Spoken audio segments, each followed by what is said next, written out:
Bezrat Hashem, le Zohar de ce matin, Parashat Metzora. Vaidaber Adonai Moshe lemor, Zot tiye Torah Metzora beyom Torato. Hashem, il parle à Moshe Rabbeinu et il lui explique la loi de purification de celui qui a été lépreux. Rabbi Abba Patach, Gur lachem pni cherev, dit Rabbi Abba, faites attention à l'épée, ki chema avonot charev, leman tedun shadun, shadun shadin ketiv, kema dit lon ebnei Asha estamra o chayu, dit Rabbi Abba, un de Chavraya de Zohar, il dit combien de personnes doivent faire attention de l'épée. Quelle épée? Il dit ici, lo iste meocha kshara velo yavar al pitgamei doraita, de ne pas transgresser la Torah, velo itnashim mina, et de ne pas oublier la Torah. Vous savez que nous avons une obligation chaque jour d'étudier la Torah. Pourquoi? De la même manière que tu dois nourrir ton corps pour donner la force, la neshama ne se nourrit pas de choses matérielles. La neshama se nourrit de Torah, de prière. Si hasve shalom, tu ne pries pas et tu n'étudies pas la Torah, tu rends ton âme affamée. Et l'âme affamée, petit à petit, s'éteint. Et là, qu'est-ce qui reste? Il reste pas grand-chose de ton âme, hasve shalom. Et là, Kadosh Baruch Hu, dit Rabbi Abba, nizifahu mikucha birihu hasve shalom. Tu es éloigné d'Akadosh Baruch Hu. Et il dit ici, rahikamine. Et tu es loin d'Akadosh Baruch Hu, velo sharia shrinta ime. Et la shrina ne veut pas résider avec telle personne qui est en train de se faire souffrir son âme. Le commentateur dit que le corps, le corps, toujours il demande manger. La neshama demande, mais personne ne l'écoute. Alors ils disent, ceci ressemble à quoi? Une fois, il y avait quelqu'un, il voulait toujours faire la mitzvah que la veille de Kippour, il faut bien manger. Et il voulait que sa femme lui fasse un poulet farci. Mais comme il était pauvre, il n'avait pas d'argent, c'était un rêve pour lui. Une année, sa femme lui dit, écoute, on va mettre une caisse de côté, et chaque fois que tu as quelques sous, tu mets dans la caisse, et Bezrat Hashem, peut-être à la fin de l'année, tu auras assez d'argent pour acheter un coq ou une poule, et je te le farcis, et tu pourras faire la mitzvah comme il se doit. Top. Alors il a commencé à mettre de l'argent de côté, et à la fin de l'année, ils ont ouvert la boîte, et bon, Hashem, il avait une bonne somme d'argent, et il est parti sur le marché, acheter une poule, un coq, pour que sa femme le farcie et le prépare des mets. Quand il est arrivé sur le marché, il n'avait pas assez d'argent et personne ne voulait le vendre parce que c'était pas suffisant. Qu'est-ce qu'il a ramassé?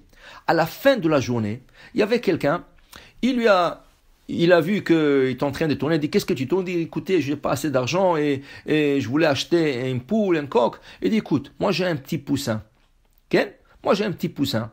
Tu le prends et Bezrat Hashem, tu le nourris et l'année prochaine, ça va être un grand coq. Et tu pourras le faire. Qu'est-ce que tu voulais faire toujours? Il dit, c'est très bonne idée. C'était plutôt une poule. Alors il a acheté la poule. Il l'a emmenée à la maison. Et sa femme lui dit, mais qu'est-ce que je vais faire avec cette petite poule? C'est rien du tout, on ne peut pas la farcir. Il dit, non, ça va être pour l'année prochaine. Donc, il dit, mais qu'est-ce qu'on va faire avec? Il dit, on va le mettre dans le jardin. Et on va la nourrir. Et Bezrat Hashem, l'année prochaine, quand elle va être grasse et grande, on va la égorger et on va préparer tout ce qu'il faut. La femme dit, pas de problème, mets-la dans le jardin. Mais la femme, comme elle était occupée avec ses enfants, elle avait des obligations de sa maison, elle a oublié cette poule. Et malheureusement, la poule est morte. Après quelques jours. L'homme, il était en tsar, il se sentit mal, mais il a dit, top, akol min hashamayim. Sa femme lui a dit, prends la caisse encore, remplis de l'argent, et peut-être tu auras assez pour l'année prochaine pour acheter. L'année d'après, encore, il va avec la somme d'argent qu'il a ramassée, mais encore, c'était pas suffisant. Top! À la fin de la journée, il trouve quelqu'un qui lui vend un poussin. C'était cette fois un coq.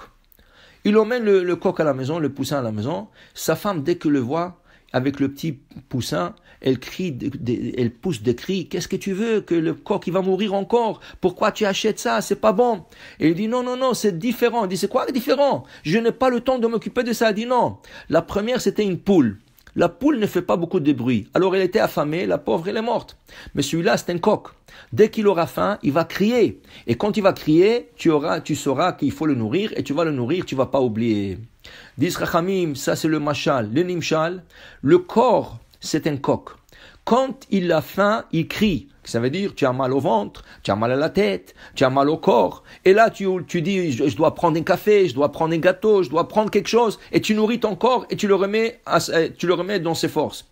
L'âme, elle ne crie pas, elle ne parle pas, elle est silencieuse. C'est comme la poule. Si tu la nourris pas, Haz Veshalom, petit à petit, elle est en train de partir. Alors il dit le Zohar, Akadosh Baruch Hu s'énerve. Pourquoi tu laisses l'âme que je te donnais, l'âme spirituelle que tu laisses sans rien du tout, et c'est ça qui dit le pasouk, Shadun, Shadin, il dit ici l'épée, faites attention à l'épée parce qu'il est ménoudé, il est éloigné, Akadosh Baruch Hu ne veut pas lui parler, le Kherev, c'est le Kherev que Akadosh Baruch Hu veut venger de cette personne de ne pas étudier la Torah. De là vous comprenez l'obligation d'être Kovea etim la Torah, de se fixer le temps de la Torah. Commencez par 10 minutes, par 20 minutes par jour, si vous avez une heure, encore plus, et Bezrat Hashem, petit à petit vous allez avancer, et vous allez avoir plus de plus de savoir, et Bezrat Hashem, vous allez être proche d'Akadosh Baruch Hu et de Kudsha Baruch Hu Shrinte. Baruch Adonai Le'olam, Amen ve Amen.